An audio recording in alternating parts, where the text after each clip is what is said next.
Namaste. This is the class of instrumental method of analysis. We can also call it as pharmaceutical analysis because in both we are studying the analysis. So let's start from the second topic is choice of solvent. They need to be transparent and do not affect the fine structure arising from the vibrational effect. Polar solvents generally tend to cause the problem. Some solvent must be used when comparing absorption spectra for the identification purpose. So solvent for UV and visual reason you can see the different solvent at low wavelength limit and low wavelength solvent and low wavelength limit. Next is water, ethanol, hexane, cyclohexane and carbon tetrachloride. You can see water low wavelength is 180 and low wavelength limit and solvent is diethyl ether. So ethanol is 220, hexane is 195 and cyclohexane is also 195. Okay, so this is the solvent effect. You can see here the graph of absorption versus wavelength. So let's you can see the graph of alcohol, it is a peak, and then water uh, gra- uh, graph and heptane solvent graph. So let's see what is the effect of solvent. Blue shift is hypersochromic shift, increased polarity of the solvent, better solvation of the electron pair, and level has low energy. Then peak shift to the blue, more energetic 30 nanometer hydrogen bond energy. Then second is red shift, is bathanochronic shift. Next is energy polarity of the solvent, then increases the attractive polarization force between solvent and absorber, thus decrease the energy of the unexcited and excited state with the lateral greater. Then peak shift to the red 5 nanometer.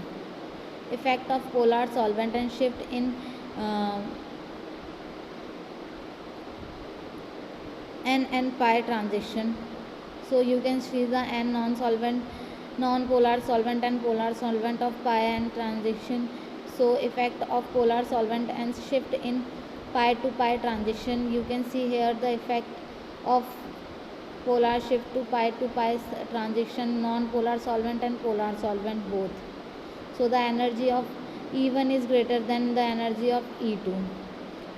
Next is the Woodward-Fisher's rule. This qualification is referred to as the Woodward-Fisher's rule, which we will apply to three specific chromatophores. So Woodward-Fisher's rules dynes.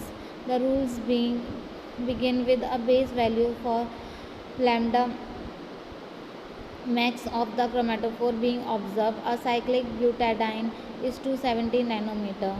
So the incremental contribution of the substitutes is added to this base value from the group table. You can see this the group table. Then Wood-Fisher's rule dyne is isoprene, a cyclic butadiene 270 nanometer, one alkyl substance is 5 nanometer.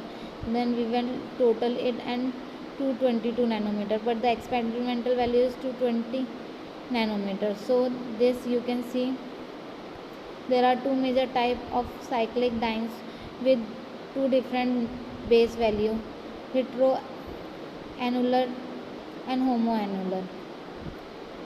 Next is Wood-Fisher rule cyclic diene. In the pre-NMR era of organic spectral determination, the power of method for discerning isomers is readily apparent. So you can see this both abatic acid and levopimeric acid. So the structure of both you can see here. Next is the Wood-Fisher's rule of cyclic dienes. This I have told you the calculation. Third is the Wood-Fisher's rule cyclic diene. Be careful with your assignments. Three common error is there. First is this compound has three exocyclic double bond. You can see which is represented by arrow. The indicated bond is exocyclic to two rings. This is not a heteroannular dienes who would use the base value for an acyclic dienes. Likewise, this is not a homoannular diene. You would use the base value for an acyclic diene.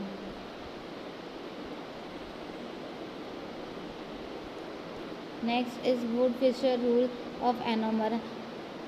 aldehyde, ester, carboxylic acid have different base value than the ketone.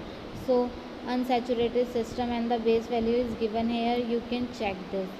So hope you will understand the Wood-Fisher rule. For any query you can comment below. Thank you.